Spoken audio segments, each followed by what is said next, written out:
Hello everyone, एक बार फिर से स्वागत है आपका magnet wins Hindi medium channel पर। मैं राहुल गौतम आज आप लोगों के लेके आया हूं एनसीईआरटी सॉल्यूशंस। एनसीईआरटी हमें कुछ इंपॉर्टेंट क्वेश्चंस देता है जो कि एग्जामिनेशन पॉइंट ऑफ व्यू से इंपॉर्टेंट होते हैं, तो आज मैं उन्हीं का सॉल्यूशन आप लोगों के लेके आया हूं। तो चलिए शुरू करते हैं हम आज की क्लास। सबसे पहले हमारे पास प्रश्न आया है, अर्थव्यवस्था की केंद्रीय समस्याओं की विवेचना कीजिए। मतलब ये लॉन्ग आंसर टाइप क्वेश्चन बनता है क्योंकि हमसे विवेचना करने के लिए बोल रहा है, तो हमारा आंसर जो है काफ़ी लंबा होना चाहिए। काफ़ी लंबा मतलब कि अच्छा, ये आंसर राइटिंग में भी एक हमें समस्या जाती है कि किस तरह से हम आंसर लिखना चाहिए। तो मेरा ऐसा मानना होता है कि हमें पैराग्राफ राइटिंग ना करते हुए, बड़े बड़े वाक्य ना लिखते हुए, अगर हम उनको एक एक पॉइंट वाइज अगर हम आंसर करें, बिंदुवार अगर हम आंसर करें, तो हमारा आंसर ज़्यादा अच्छा होगा और सुसज्जित होगा, देखने में भी ठीक लगेगा। तो चलिए एक बार हम देखते हैं, अर्थव्यवस्था की केंद्रीय समस्याओं की विवेचना हमसे पूछ रहा है। तो जैसा कि हम जानते हैं अर्थव्यवस्था की तीन ही समस्याएं होती हैं। पहली समस्या होती है क्या बनाया जाए, दूसरी समस्या होती है कैसे बनाया जाए, और तीसरी जो हमारी समस्या होती है वह यह होती है कि किसके लिए बनाया जाए। तो इन अर्थव्यवस्थाओं के बारे में हमें इन समस्याओं के बारे में हमें समझना है या हमें इस क्वेश्चन के आंसर में समझाना है। तो मेरा आंसर बनता है केंद्रीय समस्याओं का आशय सबसे पहले, क्योंकि उसने पूछा केंद्रीय समस्याओं की विवेचना करना है। सॉरी, तो सबसे पहले मैं क्या करूंगा, केंद्रीय समस्याओं का आशय यहाँ पे कि केंद्रीय समस्याएं होती क्या, उसको स्पष्ट करूंगा।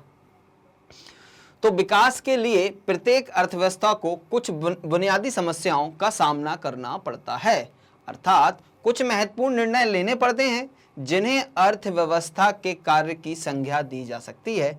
इन्हीं हम अर्थव्यवस्था की केंद्रीय समस्याएं कह सकते हैं।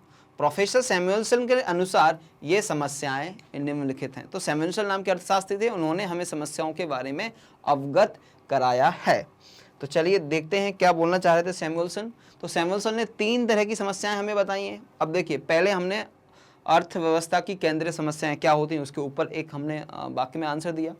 अब दूसरा क्या कर रहे हैं हम कि उन समस्याओं को लिस्ट आउट कर रहे हैं। तो पहली समस्या क्या है, किन वस्तुओं का कितनी मात्रा में उत्पादन किया जाए। तो यहाँ पे दो प्रश्न बन जाते हैं, पहले तो वस्तुएं हमें निर्धारित करनी है, फिर उसके बाद उनकी मात्रा को निर्धारित करना होता है, अर्थात क्या व कितना उत्पादन किया जाए। ये हमारी पहली समस्या है। दूसरी समस्या है उनका उत्पादन किस प्रकार किया जाए या कैसे किया जाए। दो टेक्निक, लेबर इंटेंसिव और कैपिटल इंटेंसिव टेक्निक हमारे पास उपलब्ध होती हैं। ठीक है। तीसरी समस्या क्या है, वस्तुओं का उत्पादन किन के लिए किया जाना चाहिए, दूसरे शब्दों में उत्पादों का वितरण कैसे किया जाए। इन समस्याओं के बारे में अब हम करेंगे विस्तृत चर्चा। तो आपको एक आंसर राइटिंग का पैटर्न भी समझना है साथ साथ। पैटर्न क्या है, उसने हमसे पूछा था अर्थव्यवस्था की केंद्रीय समस्याओं की विवेचना कीजिए। तो हमने पहले बताया कि केंद्रीय समस्याएं क्या होती हैं, फिर हमने उन समस्याओं को लिस्ट आउट किया। अब हम उनकी डिटेल्ड मतलब कि विस्तृत चर्चा करेंगे उनके बारे में कि उनको कैसे समाधान किया जाता है, उन समस्याओं के बारे में और डिटेल में जानेंगे। ठीक है। तो पहले ही समस्या क्या थी, क्या उत्पादन किया जाए और कितनी मात्रा में उत्पादन किया जाए। यह तो सर्वविदित है कि मनुष्य की इच्छाएं असीमित हैं, जबकि साधनों की उपलब्धि सीमित होती है।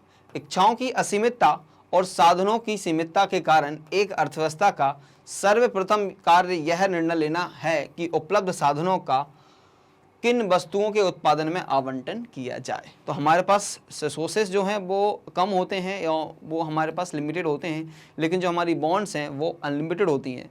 तो कैसे हम इन लिमिटेड रिसोर्सेज को अनलिमिटेड बॉन्ड्स के लिए प्रोड्यूस करने के लिए हम उनको कैसे डिस्ट्रीब्यूट करें, ये हम बोलना चाह रहे हैं।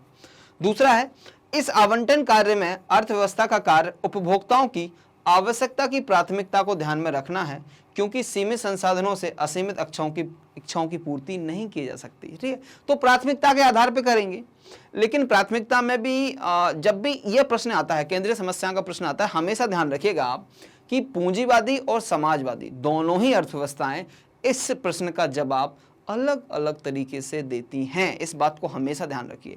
तो हम बोलेंगे तो ऐसे ही कि प्राथमिकताओं के आधार पर ही हम गुड्स और सर्विसेज को प्रोड्यूस करेंगे। इसका लॉजिक भी है। लॉजिक ये है कि समाजवादी अर्थव्यवस्था है, वो तो चाहती है कि समाज कल्याण के लिए बनाना है, तो इसलिए प्राथमिकताओं के आधार पर रखेगी। दूसरी पूंजीवादी अर्थव्यवस्था बोलती है कि मैं अपना प्रॉफिट मैक्सिमाइजेशन जिसमें होगा उस तरह के गुड्स एंड सर्विसेज को प्रोड्यूस करूंगी। लेकिन जब जैसे कि वो बात करती है डिमांड के ऊपर, बेसिकली मतलब जिस वस्तु की डिमांड होगी उसको वो प्रोड्यूस करेंगे, तो डिमांड ही उन्हीं वस्तुओं की होगी जो कि प्रायोरिटी में फर्स्ट आ रही हैं। उपभोक्ताओं की प्राथमिकताओं को ध्यान में रखकर ही हम दोनों ही स्थितियों में बना रहे हैं, लेकिन जो उद्देश्य होते हैं वो डिफरेंट होते हैं। ठीक है, चलिए फिर आगे बढ़ेंगे। अतः अर्थव्यवस्था की पहली समस्या यह निर्णय करना कि मनुष्य की वस्तुओं का उत्पादन करना और किन वस्तुओं के उत्पादन को छोड़ना है। किस क्षेत्र में कितना उत्पादन किया जाए, इस केंद्रीय समस्या को अवसर लागत एवं उत्पादन संभावना वक्र की सहायता से समझा जा सकता है। अवसर लागत तथा उत्पादन संभावना लागत वक्र को हम किसी और प्रश्न में देखेंगे, या मैंने आपको वीडियो में समझाया है, वहां पे जाके भी आप देख सकते हैं। ठीक है, तो अब ये प्रश्न जो बना था हमारा कि कैसे किया जाए, क्या प्रोडक्शन किया जाए, उसका जवाब ये आया हमारे पास कि सर संसाधन सीमित हैं और हमारी आवश्यकता सीमित है, प्राथमिकताओं के आधार पर उत्पादन कीजिए और साथ ही साथ आप प्रोडक्शन पॉसिबिलिटी कर्व और अवसर लागत को भी ध्यान में रखकर ये निर्णय ले सकते हैं। ये हमारा होगा पहली समस्या का समाधान। अब हम बात करेंगे दूसरी समस्या। दूसरी समस्या क्या थी, उत्पादन कैसे किया जाए। क्या और कितना उत्पादन किया जाए यह निर्धारण हो जाने के बाद अर्थव्यवस्था की अगली समस्या है उत्पादन कैसे हो। इस समस्या में तकनीक का चुनाव अत्यंत महत्वपूर्ण है। जैसा कि लिखा हुआ है उत्पादन पूंजी प्रधान तकनीक, और दूसरा लिखा हुआ हमारे पास अथवा श्रम प्रधान तकनीक से हो। मतलब आप इनको शॉर्ट में याद रखेंगे कि सर हम या तो लेबर इंटेंसिव टेक्निक का इस्तेमाल करें और दूसरा कैपिटल इंटेंसिव टेक्निक, है ना। जैसा कि हम जानते हैं इसमें हम मशीन्स का यूज़ करेंगे, मशीन का प्रयोग किया जाएगा इसमें, और इसमें हम किसका यूज़ करेंगे, श्रम। ठीक है, इसमें हम किसका इस्तेमाल करेंगे, श्रम का, और इसमें मशीन का इस्तेमाल किया जाएगा। तो अब निर्णय लेना है मुझे कि मशीनों के द्वारा प्रोडक्शन होना चाहिए या श्रम मतलब कि लेबर के माध्यम से प्रोडक्शन होना चाहिए। समस्या ये है मेरी दूसरी वाली। इस समस्या का समाधान साधनों की उपलब्धि और उनकी उत्पादकता पर निर्भर करता है। इस प्रकार वस्तुओं की उत्पादन की अनेक स्थानांतरण तकनीकों में से उस तकनीक का चुनाव किया जाए जो उपलब्ध साधनों का अनुकूलतम प्रयोग करते हुए अधिकतम उत्पादन प्राप्त कर सके। हम बोल रहे हैं कि जिसमें संसाधनों का प्रयोग जो है वो अनुकूलतम हो सके, और दूसरी बात अनुकूलतम अगर प्रयोग होगा तो हमारे पास जो प्रोडक्शन है वो जरूर बढ़ जाएगा, है ना। अब संसाधनों के अनुकूलतम प्रयोग से क्या आशय है कि संसाधनों को जहां तक इस्तेमाल किया जा सकता था वहां तक हमें इस्तेमाल करना है। ठीक है जी। अब जैसे कि आपके जैसे आपसे किसी ने पूछा कि कितने नंबर आपको स्कोर करना है, कितना परसेंट आप अपने क्लास में जो जिस कक्षा में पढ़ रहे हैं चाहते हैं आप, तो आप क्या बोलते हैं, अधिकतम करना चाहता हूं। अब अधिकतम की कोई सीमा क्या है, 100 तक है अधिकतम की सीमा। तो वैसे ही संसाधनों का जो प्रयोग होता है उसको हम कई बार क्वांटिफाई नहीं करते हैं, लेकिन अधिकतम शब्द इस्तेमाल कर लेते हैं या अनुकूलतम शब्द, मतलब कि जहां तक उनका प्रयोग हो सकता था वहां तक हमें उनका प्रयोग करना है। इस तकनीक मतलब उस तकनीक को अपनाना चाहिए, ऐसा हमें लगता है। फिर है प्रत्येक प्रकार की आर्थिक प्रणाली में उत्पत्ति के साधन सीमित पाए जाने के कारण उत्पादन की कुशलता वांछनीय तथा आवश्यक हो जाती है। मतलब उत्पादन की कुशलता वांछनीय हो जाती, जरूरी है अगर प्रोडक्शन हम ज़्यादा नहीं करेंगे, क्योंकि संसाधन सीमित हैं और इन सीमित संसाधनों का प्रयोग करते हुए हमारे समाज की सभी आवश्यकताओं की पूर्ति करना हमारे लिए संभव नहीं है। इसलिए तकनीक जो है वो बहुत महत्वपूर्ण भूमिका निभाएगी। ठीक है, चलिए तीसरे प्रश्न पे आते हैं। उत्पादन किसके लिए किया जाए या उत्पादन का वितरण किसके लिए होना चाहिए। ठीक है, तो देखते हैं उत्पादन का वितरण किसके लिए, उत्पादन का वितरण किनके मध्य होना चाहिए या उत्पादन किसका किया जाए। ठीक है, क्या, कितना और कैसे उत्पादन किया जाए, इस बात का निर्धारण करने के बाद प्रत्येक अर्थव्यवस्था के सामने यह मुख्य समस्या उत्पन्न होती है कि कुल उत्पादन का वितरण समाज के विभिन्न घटकों का समुदायों में किस प्रकार किया जाए। प्रत्येक अर्थव्यवस्था को वितरण इस प्रकार का करना चाहिए ताकि वह समाज में न्याय स्थापित कर सके।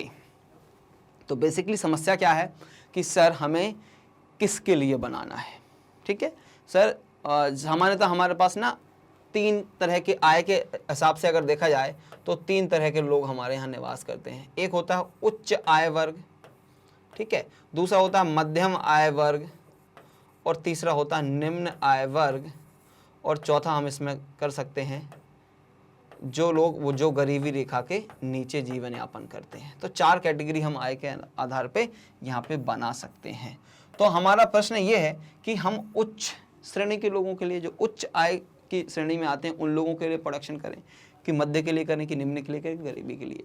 तो कोई भी समाज या कोई भी सरकार इस बात का जवाब इस प्रकार देती है कि हमें इस प्रकार प्रोडक्शन करना चाहिए जिससे कि समाज में न्याय स्थापित हो सके। मतलब हमें सभी के लिए बनाना है या आवश्यकताओं के क्रमानुसार बनाना है कि सबसे अत्यंत आवश्यकताओं किसकी हैं, है ना। तो आवश्यकताओं के क्रमानुसार, तो आवश्यकताओं के क्रमानुसार मतलब कि सबसे पहले हम बनाएंगे सर जो हमारी मूलभूत आवश्यकताएं हैं, जिनकी मूलभूत आवश्यकताओं की पूर्ति नहीं है उनके लिए पहले सर हमें प्रोडक्शन करना चाहिए, उसके बाद दूसरी कैटेगरी पे हमें जाना चाहिए। इस प्रकार से इस समस्या का समाधान होना चाहिए। चलिए देखते हैं और क्या लिखा है।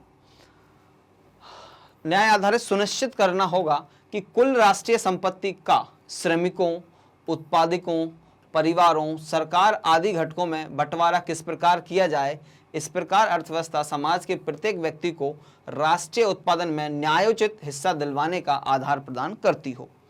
अर्थव्यवस्था के अंतर्गत वितरण की नीति समाज में कल्याण के स्तर को निर्धारित करती है। यह एक महत्वपूर्ण प्रश्न है कि राष्ट्रीय उत्पादन का वितरण कैसे होना चाहिए। ठीक है जी, चलिए ये हो गया हमारा आखिरी समस्या का समाधान। अब बढ़ेंगे हम अगले प्रश्न की तरफ। ठीक है, तो पहले प्रश्न का एनालिसिस देखो, आप उसको ध्यान से समझिए, आपको आंसर राइटिंग पैटर्न भी अंडरस्टैंड करना है। ठीक है, और क्वेश्चन का जवाब तो बहुत आसान था। हमसे पूछा गया था कि केंद्रीय समस्याओं के बारे में विवेचना कीजिए। तो सबसे पहले हमने समझा है कि केंद्रीय समस्याएं क्या होती हैं, फिर उनको लिस्ट आउट किया, फिर उनको हमने डिटेलिंग एक एक समस्या के बारे में 3 से 4 पॉइंट हमने वहाँ पे बिंदुवार जो है वो रखे हैं। ठीक है जी, चलिए अब बढ़ते हैं हम अगले प्रश्न की तरफ, जो कि है मेरा प्रश्न क्रमांक 2 और मुझसे पूछ रहा है कि अर्थव्यवस्था की उत्पादन संभावनाओं से आपका क्या अभिप्राय है। तो सीधा सीधा मुझसे क्या पूछा, ये उत्पादन संभावना वक्र के बारे में पूछ रहा है कि अर्थव्यवस्था में उत्पादन संभावनाओं से आपका क्या अभिप्राय है। तो जैसा हम समझते हैं कि सर अर्थव्यवस्था में उपलब्ध संसाधनों का उपयोग करते हुए जिन वस्तुओं एवं सेवाओं का निर्माण किया जा सकता है, उसी के कॉम्बिनेशन को, उसी के मिश्रण को हम क्या बोलते हैं, उत्पादन संभावना। और जब हम इसको एक कर्व के ऊपर डाल देते हैं तो वो बन जाता है हमारा उत्पादन संभावना वक्र। तो चलिए देखते हैं क्या आंसर लिखा हुआ है हमने। उत्तर, जैसा कि पहले कहा जा चुका है कि किस क्षेत्र में कितना उत्पादन किया जाए, इस केंद्रीय समस्या को उत्पादन संभावना वक्र की सहायता से समझा जा सकता है। अभी जस्ट इसके पहले वाले क्वेश्चन में हमने देखा था, है ना, कहा गया था। यह एक महत्वपूर्ण आर्थिक विश्लेषण यंत्र है जो अर्थव्यवस्था के अनेक बुनियादी विचारों तथा केंद्रीय समस्याओं को समझने में सहायक सिद्ध होती है। इसे उत्पादन संभावना फ्रंटियर या उत्पादन संभावना लाइन या परिवर्तन वक्र भी हम कहते हैं। तो ये तो मैंने बता दिया कि उत्पादन संभावना से हमारा अभिप्राय क्या है, लेकिन इसके बारे में हमें थोड़ा सा डिटेलिंग और करना चाहिए। तो उत्पादन संभावना वक्र की परिभाषा आ जाती है। उत्पादन संभावना वक्र यह स्पष्ट करती है कि यदि किसी समय विशेष में साधनों की मात्रा स्थिर है और उनका पूर्ण उपयोग हो रहा है तथा एक अर्थव्यवस्था केवल 2 वस्तुओं X एवं Y का उत्पादन कर रही है ना, तो ये उत्पादन संभावना वक्र की कुछ मान्यताएं हैं। क्या कि साधनों की मात्रा स्थिर है, पहला। दूसरा क्या है, सिर्फ 2 ही वस्तुओं का इस्तेमाल कर रहे हैं। तीसरा क्या है कि जो संसाधन है उनका पूर्ण उपयोग हो रहा है। तो वस्तु X की अधिक मात्रा उत्पादन करने का आशय यह है कि वस्तु Y के उत्पादन के साधनों को कम करना पड़ेगा और Y के उत्पादन की मात्रा को घटाना पड़ेगा। इसी प्रकार Y की अधिक मात्रा उत्पन्न करने का आशय यह है कि X की उत्पादन करने की मात्रा हमें घटानी पड़ेगी। ठीक है, फिर क्या आता है, X वस्तु की कीमत, X वस्तु कितनी मात्रा तथा Y वस्तु की कितनी मात्रा का उत्पादन किया जाए, इसका अर्थ है कि समाज को चुनाव करना पड़ेगा। तो सैमुअल्सन ने क्या बोला है, उसके पहले जरा एक टेबल पर नजर करेंगे, हम एक टेबल देखेंगे और उत्पादन संभावना वक्र भी हम देखेंगे।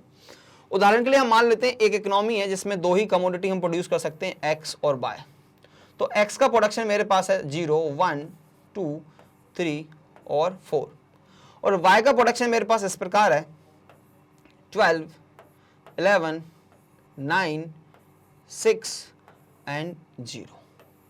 तो ये मैंने बता दी उत्पादन की संभावनाएं कि इकोनॉमी में जो गिवन रिसोर्सेस हैं उनका इस्तेमाल करते हुए मैं एक्स और वाई का ये प्रोडक्शन में से कोई भी कॉम्बिनेशन जो है वो मैं प्रोड्यूस कर सकता हूं। अब अर्थव्यवस्था को यहाँ निर्णय क्या लेना पड़ेगा कि कौन से बिंदु पे वो ऑपरेट करना चाहते हैं। उदाहरण के लिए अगर मैं इसको ए दे दूं, इसको बी, इसको सी, इसको डी और इसको ई, और जब मैं इसी चार्ट को एक कर्व के रूप में डाल दूंगा तो ये बन जाता मेरा उत्पादन संभावना वक्र। X axis, Y axis, X axis पे एक्स कमोडिटी ले लिया, वाई एक्सिस पे मैंने वाई कमोडिटी ले लिया यहाँ पे, ठीक है। तो 0 से स्टार्ट करेंगे यहाँ पे 1, 2, 3 और 4, और इधर मेरे पास क्या है 3, 6, 9 एंड 12। तो पहला बिंदु कहाँ बनेगा, x का 0, 12 का y, तो इधर बन जाएगा। फिर 11 और 1, ये 1 हो गया और ये 11 हो गया। फिर मेरा बनेगा 9 पे 2, ये 2 हो गया और ये 9 हो गया। फिर बनेगा मेरा कहाँ पे 3 पे 6, ये हो गया 3 और ये हो गया 6। फिर बनेगा 4 पे 0। तो देखेंगे ये मेरा क्या बन गया, उत्पादन संभावना वक्र, मतलब कि प्रोडक्शन पॉसिबिलिटी कर्व बन गया। प्रोडक्शन पॉसिबिलिटी कर्व बन जाता है और ये कॉनकेव है टू द ओरिजिन, मूल बिंदु से ये नदोत्तर है। कॉनकेव टू द ओरिजिन दिख रहा है मुझे, क्योंकि एक कमोडिटी का प्रोडक्शन बढ़ाने के लिए मुझे दूसरी कमोडिटी का प्रोडक्शन कम करना पड़ेगा। ये हमें उत्पादन की संभावनाएं जो अर्थव्यवस्था में हैं उनको दर्शाता है। ठीक है जी, चलिए तो अब पढ़ लेते हैं जरा सैमुअलसन के बारे में। सैमुअलसन ने क्या बोला था, एक उत्पादन संभावना वक्र चुनावों की सूची को बताती है ना। तो चुनावों की सूची मेरे पास क्या है, A B C D E, कोई भी एक ऑप्शन आप चूज कर सकते हैं, तो चुनावों की सूची बना दी। दूसरा लिख रहे हैं, एक उत्पादन संभावना वक्र दो वस्तुओं x तथा y के उन सभी संयोगों को बताती है जिनका अधिकतम उत्पादन एक समाज के लिए संभव है, इसलिए इसको हम बोलते हैं उत्पादन संभावना। जबकि साधनों की मात्रा स्थिर हो और उनका पूर्ण प्रयोग हो रहा हो तथा उत्पादन की तकनीक की स्थिति दी हुई है, मतलब उत्पादन की तकनीक में भी कोई परिवर्तन नहीं हो रहा है, क्योंकि जब संसाधन और उत्पादन की तकनीक में बदलाव होता है तो उत्पादन संभावना वक्र में भी बदलाव हमें देखने को मिलता है। उत्पादन संभावना वक्र एक वस्तु की अधिकतम मात्रा को बताती है, दूसरी वस्तु के उत्पादन क्षय की प्रत्येक संभाव्य मात्रा के साथ उत्पादित की जा सकती है, जबकि साधनों की मात्रा स्थिर हो और उनका पूर्ण प्रयोग हो रहा तथा उत्पादन की तकनीकी स्थिति सेम हो। ठीक है जी, तो ये हमारा बन गया क्वेश्चन नंबर 2 का सॉल्यूशन।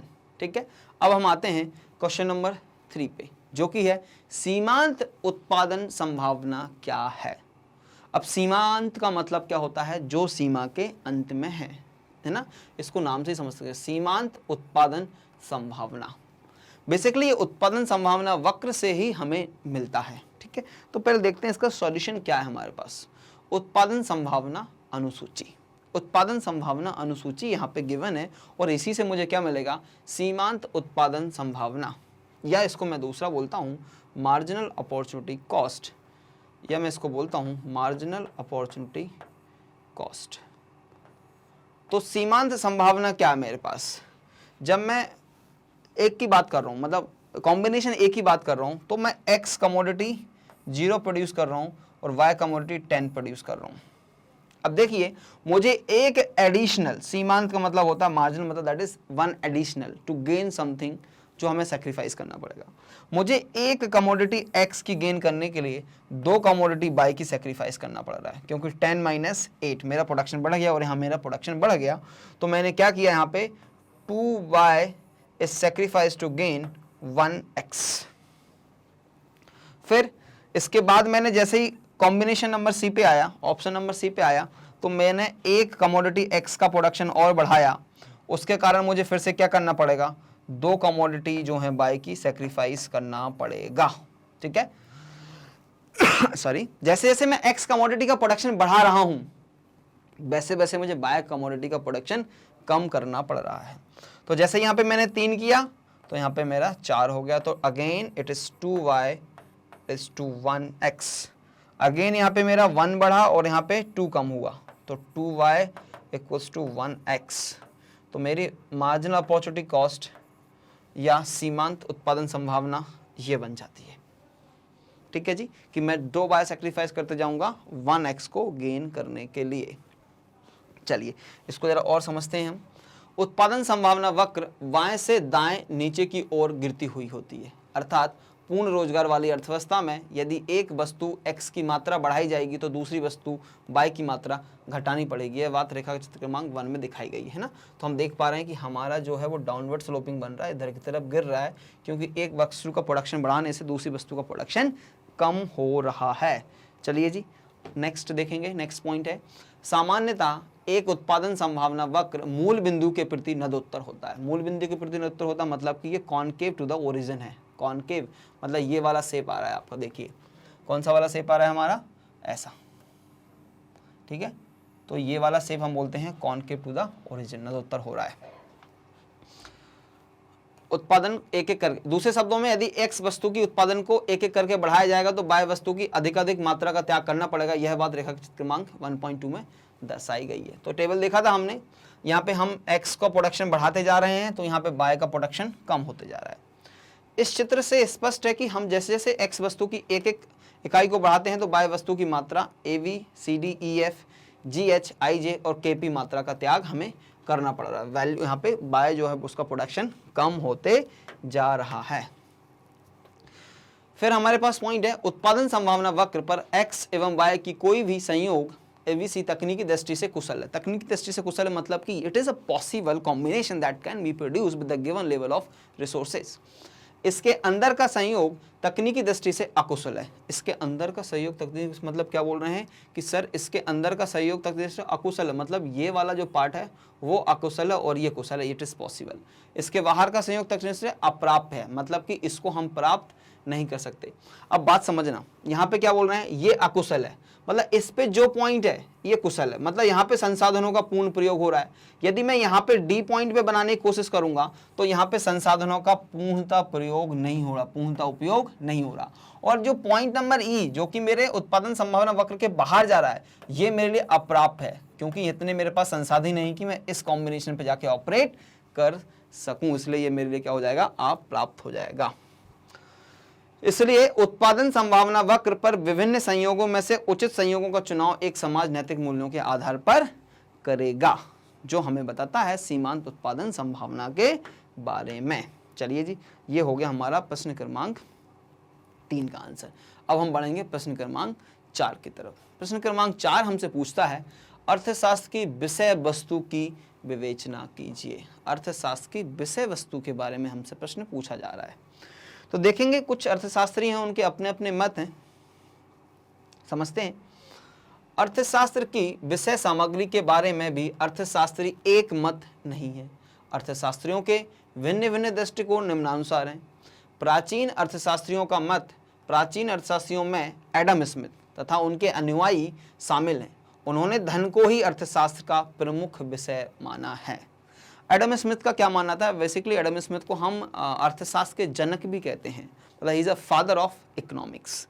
और उनका मानना था कि जब वेल्थ जो है वही अर्थशास्त्र है, धन का शास्त्र ही उन्होंने अर्थशास्त्र, इस प्रकार ही अर्थशास्त्र को परिभाषित किया था। अब एडम स्मिथ कहना क्या चाह रहे थे, मतलब कि पैसे की बात कर रहे थे कि सर पैसे जो होते हैं उसका खेल ही अर्थशास्त्र है पूरा। बात कुछ हद तक ठीक है, लेकिन हमें यहाँ पे धन का मतलब समझना होगा हमें, क्योंकि एडम स्मिथ ने जब बोला तो उनका मानना था कि धन का मतलब क्या है, और धन का हमेशा मतलब मुद्रा से नहीं होता। धन को हम ऐसा समझते हैं कि पैसों से होता है, इसका मतलब धन का मतलब हमेशा मुद्रा से नहीं होता। धन का मतलब होता है ऐसी वस्तुओं एवं सेवाओं से जो कि हमारे आवश्यकताओं की पूर्ति करती हैं। ऐसी वस्तुओं एवं सेवाओं से आशय धन से होता है जो कि हमारी आवश्यकताओं की पूर्ति करती हैं। ठीक है जी, तो धन से हमें मतलब समझना चाहिए, आवश्यकताओं की पूर्ति करती हैं। ठीक है जी, तो तीनों अर्थशास्त्री बोलना कहीं ना कहीं एक ही चीज रहे थे, लेकिन कहने का तरीका अलग था। कॉन्सेप्चुअली थोड़ा सा डिफरेंस जरूर आता है। ठीक है, तो इन्होंने क्या बोला था कि अर्थशास्त्र जो है वो धन का शास्त्र है, और धन से हमारा आशय क्या है, वस्तुओं एवं सेवाओं से वह वस्तुएं एवं सेवाएं जो हमारी आवश्यकताओं की पूर्ति कर सकती हैं। चलिए दूसरी कल्याणकारी डेफिनेशन हम पढ़ेंगे, मतलब वेलफेयर रिलेटेड डेफिनेशन है। कल्याणवादी अर्थशास्त्रियों का मत, इस श्रेणी के प्रमुख अर्थशास्त्री मार्शल, देखो पहले एडम स्मिथ आ गए थे, उसके बाद मार्शल साहब आए थे, तथा उनके अनुयायी हैं। कल्याणवादी अर्थशास्त्रियों ने सभी सामाजिक मनुष्यों की उन क्रियाओं का अध्ययन अर्थशास्त्र की विषय सामग्री माना है जो धन से संबंधित हैं तथा जिन्हें मुद्रा में मापा जा सकता है और जिनसे भौतिक कल्याण में वृद्धि हो सकती है। तो इन्होंने क्या किया, उस डेफिनेशन को थोड़ा एक्सटेंड कर दिया, बोला धन तो है लेकिन धन को किस में, अब इन वस्तुओं और सेवाओं को मुद्रा में मापने की बात चल रही है। किस में मापने की बात चल रही है, मुद्रा में। अब मुद्रा में जैसे, मुद्रा मतलब कि पैसे, पैसे में जैसे ही मापा आपने, फिर इस मुद्रा को किस में कन्वर्ट किया सकता है, गुड्स एंड सर्विसेज में, वस्तुओं एवं सेवाओं में कन्वर्ट किया जा सकता है। और मुद्रा मेरे पास है, उससे मैं गुड्स एंड सर्विसेज खरीद सकता हूं जिससे मेरा कल्याण हो सकता है, मतलब समाज का कल्याण हो सकता है। किसी भी समाज के कल्याण के लिए, मतलब उनको अपनी आवश्यकताओं की पूर्ति करने के लिए किसकी जरूरत होती है, वस्तुओं एवं सेवाओं की आवश्यकता होती है। और उन वस्तुओं एवं सेवाओं को खरीदने के लिए आज के समय में मुझे क्या चाहिए, पैसे चाहिए। ये कौन बोलना चाह रहे थे, हमारे मार्शल साहब ने क्या बोला कि सर अर्थशास्त्र जो है वो कल्याण है, मतलब लोगों का कल्याण, वेलफेयर। और वेलफेयर कब होगा, जब उनके पास वस्तुएं एवं सेवाएं होंगी, और वस्तुओं एवं सेवाओं को खरीदने के उनके पास क्या होना चाहिए, पैसे होना चाहिए। पैसे कहां से आएंगे, बोला वस्तुओं एवं सेवाओं का निर्माण करो, उनको मुद्रा में कन्वर्ट किया जा सकता है। यहाँ पे मैं आपको एक फेमस पॉलिटिशियन के द्वारा दिया गया स्टेटमेंट रीट्रेट करूंगा। क्या बोला था उन्होंने कि मैं एक ऐसी मशीन लगा दूंगा, एक ऐसी मशीन लगा दूंगा जो क्या करेगी, आलू से सोना बना सकती है। तो मशीन तो नहीं है, अर्थशास्त्र में एक टेक्निक जरूर है जिसको हम बोलते हैं मुद्रा। मुद्रा मतलब कि मनी, पैसे के पास वो पावर है कि आपके आलू को सोने में कन्वर्ट कर सकती है। सोचिएगा कैसे करेगी, और इसका जवाब मुझे कमेंट सेक्शन में करके बताइएगा। ठीक है जी, ये मुद्रा का एक पावर है, मुद्रा का एक कार्य है। ठीक है, तो यहां पे इन्होंने मुद्रा तक कन्वर्ट करके ले गए। ठीक है, चलिए अब देखते हैं तीसरे अर्थशास्त्री और उनका क्या मत था। रॉबिन्सन आते हैं। प्रोफेसर रॉबिन्सन का मत, प्रोफेसर रॉबिन्सन ने अर्थशास्त्र को मानव व्यवहार का शास्त्र माना है। सभी मनुष्यों की आर्थिक क्रियाओं का अध्ययन इसमें शामिल करने पे बल दिया है। तो मार्शल क्या बोल रहे हैं कि साहब एक व्यक्ति कैसे व्यवहार करता है उसको हम अर्थशास्त्र बोल रहे हैं। अब व्यवहार मतलब देखो, आपने पहले गुड्स एंड सर्विसेज बनाए, फिर उसको किस में कन्वर्ट किया, आपने उसको मनी मतलब कि मुद्रा में कन्वर्ट किया रॉबिन्सन के अकॉर्डिंग। और फिर अब क्या बोल रहे हैं कि इस पैसे को कैसे आप खर्च करते हैं, इस पैसे को आप कैसे खर्च करते हैं उसका व्यवहार पक्ष जानना क्या है आपके लिए, इस पैसे को खर्च कैसे करते हैं उसका व्यवहार पक्ष जानना ही क्या है आपके लिए, अर्थशास्त्र है। इसलिए सारांश में क्या लिखेंगे हम, प्रोफेसर मार्शल ने अर्थशास्त्र को सामाजिक विज्ञान माना है जबकि प्रोफेसर रॉबिन्सन ने इसे मानव विज्ञान मानते हैं। आधुनिक युग में अर्थशास्त्र का क्षेत्र तथा विषय सामग्री भी विस्तृत होती जा रही है। इस प्रकार का अर्थशास्त्र का विषय है मनुष्य और विषय सामग्री आर्थिक क्रियाएं हैं। यहाँ पे हमारा इस क्वेश्चन का प्रश्न, इस प्रश्न का आंसर जो है वो कंप्लीट होता है। अब हम बढ़ेंगे अगले प्रश्न की तरफ। अब हम बढ़ते हैं अगली प्रश्न के तरफ। अगला प्रश्न देखेंगे, हमारे पास प्रश्न क्रमांक 5 है और हमसे पूछ रहा है केंद्रीयकृत योजनाबद्ध अर्थव्यवस्था, मतलब कौन सी अर्थव्यवस्था की बात कर रहा है ये, समाजवादी अर्थव्यवस्था की बात कर रहा है, समाजवादी अर्थव्यवस्था। तथा बाजार अर्थव्यवस्था मतलब की बात कर रहा है ये पूंजीवादी अर्थव्यवस्था। ठीक है जी, के भेद को स्पष्ट कीजिए, मतलब हमसे पूछ रहा है इन दोनों में क्या डिफरेंस है। ऐसे सवाल का जवाब देने में बहुत मजा आता है मुझे, क्योंकि हम इन प्रश्नों के आंसर जो हैं वो एक डिफरेंस टेबल डाल के दे सकते हैं। तो अंतर तालिका का जो फॉर्मेट है मैं बता रहा हूं आपको, इसी प्रकार होना चाहिए आपकी कॉपी में, जिससे एग्जामिनर को चेक करने में आसानी होगी, और यदि उसको आसानी होती है तो वो आपको आसानी से नंबर भी देगा। तो चलिए देखते हैं कैसे होनी चाहिए आपकी डिफरेंस टेबल। डिफरेंस टेबल में हमेशा सबसे पहले आपके पास क्रम संख्या होनी चाहिए, मतलब सीरियल नंबर आपके पास होना चाहिए। दूसरा आपका होना चाहिए अंतर के आधार, बहुत इंपॉर्टेंट है, महत्वपूर्ण है आपके लिए, क्योंकि अंतर का आधार जैसे ही आप लिख देते हैं तो आपको फिर यहाँ डिफरेंस करना आसान हो जाता है। फिर जिन चीज़ों में हम डिफरेंस कर रहे हैं वो चीज़ें आप लिख सकते हैं। तो चलिए, पहला डिफरेंस का पॉइंट क्या है मेरे पास, आर्थिक क्रियाओं पर नियंत्रण। ठीक है जी, तो देखते हैं, आर्थिक क्रियाओं पर सरकार या केंद्रीयकृत सत्ता का पूरा पूरा नियंत्रण होता है। कौन सी अर्थव्यवस्था में, समाजवादी अर्थव्यवस्था में। फिर हम बात करेंगे पूंजीवादी अर्थव्यवस्था की, पूंजीवादी अर्थव्यवस्था की। आर्थिक क्रियाओं पर बाजार की शक्तियों का नियंत्रण होता है। ठीक है, सरकार का नियंत्रण यहाँ पे नहीं पाया जाता है। अब हम बढ़ेंगे डिफरेंस नंबर 2 की तरफ। डिफरेंस नंबर 2 क्या है हमारे पास, आर्थिक निर्णय। सामाजिक कल्याण को केंद्र में रखकर आर्थिक निर्णय लिए जाते हैं, जबकि स्वतंत्र बाजार अर्थव्यवस्था में अधिकतम लाभार्जन को केंद्र में रखकर आर्थिक निर्णय लिए जाते हैं। प्रॉफिट मैक्सिमाइजेशन और यहाँ पे वेलफेयर ऑफ द पीपल। ठीक है जी, ये डिसीजन लेने जाने के उद्देश्य होते हैं, कैसे डिसीजन लिए जाने हैं उसकी संरचना होती है। फिर है उपभोक्ता की स्थिति। उपभोक्ता की सार्वभौमिकता का अभाव रहता है। केंद्रीय सत्ता द्वारा निर्धारित माल ही उपभोक्ता को खरीदना पड़ता है। सरकार जो निर्णय लेगी, सरकार जो बताएगी वही करना पड़ेगा, आपकी सार्वभौमिकता को ध्यान में नहीं रखा जाता। जबकि पूंजीवादी अर्थव्यवस्था, क्योंकि ये तो पैसे के लिए काम करती है, तो उपभोक्ता की सार्वभौमिकता कायम रहती है। अपनी पसंद के अनुसार उपभोक्ता माल खरीदने के लिए स्वतंत्र होते हैं, उनको जरूरी नहीं है कि जो सरकार ने बोला वही खरीदना पड़ेगा। फिर मेरे पास डिफरेंस नंबर 4 है संसाधनों पर नियंत्रण। संसाधनों का नियंत्रण सरकार के हाथों में रहता है तथा सरकार ही निर्णय करती है कि बाजार में विक्रय किस मूल्य पर किया जाए। जबकि स्वतंत्र अर्थव्यवस्था या पूंजीवादी अर्थव्यवस्था में संसाधनों पर नियंत्रण लोगों के हाथों में रहता है। माल तथा सेवा की कीमत का निर्धारण बाजार द्वारा मतलब मांग एवं आपूर्ति, बाजार द्वारा मतलब मांग एवं आपूर्ति की सहायता से किया जाता है। ठीक है जी, चलिए बढ़ेंगे अगले डिफरेंस की तरफ, जो कि ये डिफरेंस का 5वां बिंदु है। हमसे बोल रहा है आर्थिक क्रियाओं पर प्रभुत्व।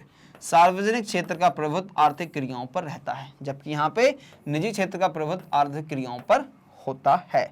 ठीक है जी, अभी तक हमने कितने डिफरेंस देख लिए, 5 डिफरेंस देख लिए। तो अब हमारे पास जाता है प्रश्न क्रमांक 6, जो हमसे पूछ रहा है सकारात्मक आर्थिक विश्लेषण से आपका क्या आशय है। तो आपको याद होगा कि 2 तरह के आर्थिक विश्लेषण होते हैं, एक सकारात्मक और एक आदर्शात्मक। सकारात्मक हमें बताता है कि स्थिति क्या है, वास्तविक स्थिति से हमें अवगत कराता है, या इसको हम वास्तविक आर्थिक विश्लेषण भी कहते हैं। ठीक है, तो चलिए देखते हैं क्या आंसर होना चाहिए हमारे पास। तो सबसे पहले अगेन फिर से हम क्या करेंगे, सकारात्मक आर्थिक विश्लेषण क्या होता है उसको डिफाइन करेंगे, फिर उसको पॉइंट में समझाएंगे।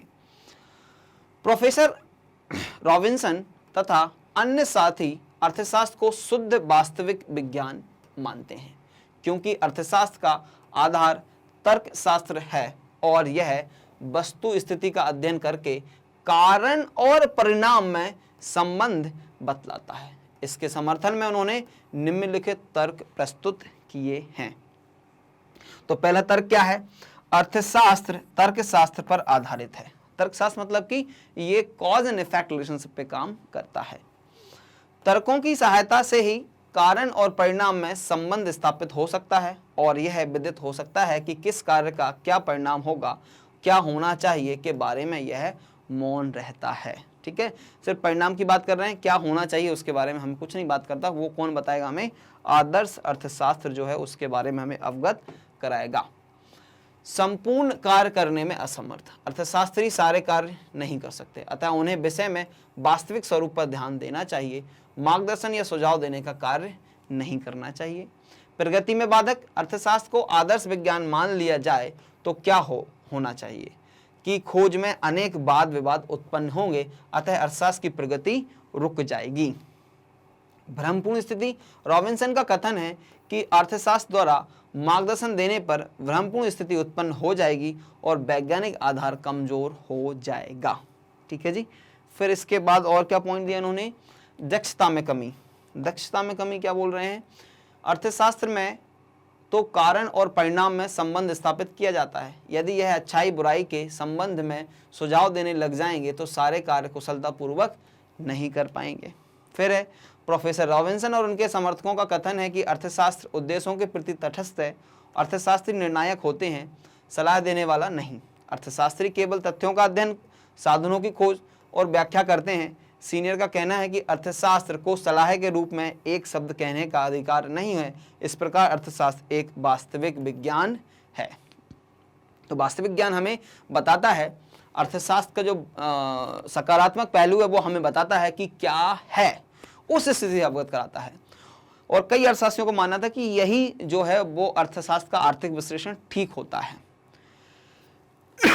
क्या होना चाहिए उसके बारे में हम बात नहीं करते हैं।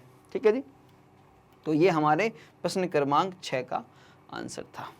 अब हम बढ़ेंगे अगले प्रश्न की तरफ, जो कि है प्रश्न क्रमांक 7, और हमसे पूछ रहा है आदर्शक आर्थिक विश्लेषण से आपका क्या अभिप्राय है। तो अभी इसके पहले हमने क्या देखा था, वास्तविक, या हमने देखा था वास्तविक विश्लेषण देखा था। अभी हम क्या देख रहे हैं, आदर्शक आर्थिक विश्लेषण। तो इसका जवाब देख लेते हैं। अच्छा, आदर्शक, हमसे पहले आदर्शक के बारे में समझ लीजिए। आदर्शक हमें बताता है कि क्या स्थिति होनी चाहिए। उदाहरण के लिए वास्तविक हमें बताता है कि भारत की प्रति व्यक्ति आय 2,50,000 रुपये प्रति व्यक्ति है, जबकि आदर्शक अर्थशास्त्र यहाँ पे बोलेगा कि भारत की जो प्रति व्यक्ति आय है वो 5 लाख रुपए प्रति व्यक्ति होना चाहिए। तो ये हो जाता है हमारा आदर्शक। आदर्शक मतलब जो हमें एक आदर्श स्थिति से अवगत कराता है, हमें सलाह देता है, सुझाव देता है, उस विश्लेषण को हम आदर्शक विश्लेषण कहते हैं। तो देखिए लिखेंगे कैसे। अर्थशास्त्र उद्देश्यों के प्रति तटस्थ नहीं है। अर्थशास्त्र का अध्ययन हम किसी निश्चित उद्देश्यों की पूर्ति करने हेतु करते हैं। यदि तटस्थ हो जाएंगे तो इसका अध्ययन नीरस और फीका हो जाएगा। हाल ही में नोबेल पुरस्कार तथा भारत रत्न से अलंकृत अर्थशास्त्री डॉक्टर अमर्त्य सेन के गवेषणात्मक अध्ययन से इस बात की पुष्टि होती है। मनुष्य तार्किक और भावुक दोनों ही होता है। ठीक है, ये तो बिल्कुल सही बात है। मनुष्य में भावनाएं एवं तर्क दोनों होते हैं। एक के बिना दूसरे का महत्व अपूर्ण है। हमें दोनों का ही अध्ययन करना है ताकि हम तर्क संगत और भावुक दोनों ही गुणों से परिपूर्ण हो सकें। ठीक है जी, तो 2 अभी तक हमने पहलू बता दिए। इसके बाद हमारे पास क्या है, विभाजन दोषपूर्ण। अर्थशास्त्र में कारण और परिणाम में संबंध स्थापित करने का कार्य अर्थशास्त्री को और निर्णय देने का कार्य राजनीतिज्ञ और नीतिशास्त्री को करना चाहिए। यह विभाजन भी दोषपूर्ण है और इससे समय तथा शक्ति दोनों का ही अपव्यय होता है। साम्य केवल साम्य है, यह धारणा गलत है। प्रोफेसर रॉबिन्सन का यह तर्क है कि साम्य केवल साम्य है, गलत है। देश में बेरोजगारी बढ़ने पर सरकार कुछ नहीं करे तो यह उचित नहीं होगा, इसलिए आदर्शात्मक अर्थशास्त्र का होना बहुत जरूरी होता है। फिर हमारे पास क्या है, आर्थिक नियोजन एवं औद्योगिक विकास। वर्तमान युग आर्थिक नियोजन का युग है। इसमें देश के सर्वांगीण विकास के लिए, कल्याणकारी राज्य की स्थापना के लिए औद्योगिक विकास होना अनिवार्य है। अर्थशास्त्र समाज की प्रगति का एक अंग होने के कारण समाज रूपी रथ को विकास के पथ पर अग्रसर करने में महत्वपूर्ण योगदान देता है। इसलिए प्रोफेसर वॉल्डिंग कहते हैं कि अर्थशास्त्र आदर्श विज्ञान है जिसका संबंध मनुष्य के आर्थिक जीवन से है। यह था हमारे प्रश्न क्रमांक 7 का जवाब। और यहाँ पे हमारे पास क्या है, इसका कंक्लूजन। इस प्रकार प्रोफेसर पीगू और उनके सहयोगी अर्थशास्त्र को एक आदर्शवादी विज्ञान मानते हैं, क्योंकि ऐसा करने पर ही वह फलदायी विज्ञान बन सकता है। इन तथ्यों के प्रकाश में यह निष्कर्ष निकालता है कि अर्थशास्त्र ना तो केवल वास्तविक विज्ञान है और ना ही केवल आदर्श विज्ञान है, इसे तो दोनों ही पहलुओं का समावेश अनिवार्य है। इसलिए अर्थशास्त्र जो है वो वास्तविक भी होता है और आदर्श अर्थशास्त्र भी हम पढ़ते हैं। ठीक है जी, चलिए अब बढ़ेंगे हम अगले प्रश्न की तरफ, जो कि है प्रश्न क्रमांक 8। पूछ रहे हैं हमसे, व्यष्टि अर्थशास्त्र तथा समष्टि अर्थशास्त्र में अंतर स्पष्ट कीजिए। अच्छा, फिर से फेवरेट क्वेश्चन आ गया। क्या करना है फिर से सर, डिफरेंस टेबल डालेंगे। पहला होगा हमारा क्रम संख्या, दूसरा होगा अंतर के आधार, फिर जिन 2 चीज़ों में डिफरेंस करना है उनको हम पढ़ेंगे। तो पहला हमारा अंतर का आधार है आशय, कि व्यष्टि अर्थशास्त्र क्या होती है और समष्टि अर्थशास्त्र क्या होती है। अर्थशास्त्र की वह शाखा जो व्यक्तिगत चरों का अध्ययन करती है, जैसे व्यक्तिगत मांग, पूर्ति, कीमत आदि, जबकि समष्टि अर्थशास्त्र की वह शाखा जो समग्र चरों, समग्र मतलब एकीकृत, इंटीग्रेटेड, एग्रीगेट मतलब इकट्ठा कर दिया, का अध्ययन करती है, जैसे कि समग्र मांग, समग्र पूर्ति, सामान्य मूल्य स्तर, राष्ट्रीय आय इत्यादि। इनका जो अध्ययन करेगी वो क्या है? समष्टि अर्थशास्त्र है। दूसरा हमारे पास डिफरेंस है अध्ययन का विषय। इसमें हम व्यक्तिगत इकाइयों, एक व्यक्ति, एक परिवार, एक धर्म, एक उद्योग का अध्ययन करते हैं, जबकि समष्टि अर्थशास्त्र, इसमें हम समूह या समग्र का अध्ययन करते हैं, अर्थात संपूर्ण अर्थव्यवस्था का अध्ययन करते हैं। हमारे पास फिर तीसरा है प्रतिनिधि और सिद्धांत। यह सीमांत विश्लेषणता मूल्य सिद्धांत का प्रतिनिधित्व करता है।